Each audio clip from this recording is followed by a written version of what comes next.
Another suspicious death of a wealthy Russian with ties to Vladimir Putin. Local police believe he died by suicide, although no post-mortem report has been released. And it happened just 2 days after a friend and travel companion died of a heart attack. It's one of a number of suspicious deaths among high-profile Russian businessmen since the war in Ukraine began. CNN's Melissa Bell has the details. They were part of the Russian elite. Some at one point critical of the war in Ukraine, several died after falling through windows.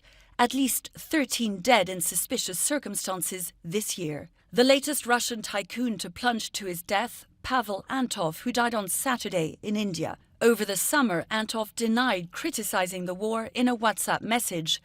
His death and that of a friend he was vacationing with now under investigation by Indian authorities. Another tycoon to fall from a window, this time in Moscow, was Ravil Maganov, the head of Russia's oil giant. In March, Lukoil released a statement calling for the soonest termination of the armed conflict.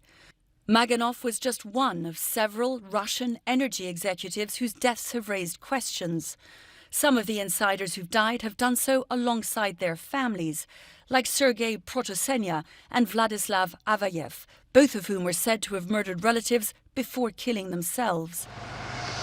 The Kremlin has remained tight-lipped, but Vladimir Putin's message has been chillingly clear. It's safer at home. Those who decided to ignore this obvious call lost hundreds of millions, if not billions of dollars in the West. This is how much of a so-called safe haven for fortunes it turned out to be. Some of those who've stayed at home, like oligarch Oleg Deripaska, have been more fortunate without mincing their words about Ukraine. We have abandoned what was achieved in the 2000s, and now we're waiting for victory. Winning what? This is, of course, a colossal mistake. The outspokenness of some of those closest to the regime, a measure of what they stood to lose. And while no ties between the Kremlin and these deaths have been proven in court, for many, they stir fears of Russia's reach. Now, suspected political assassinations both inside and outside of Russia are nothing new, Pamela. What is different is the pace with which those suspected incidents have been happening.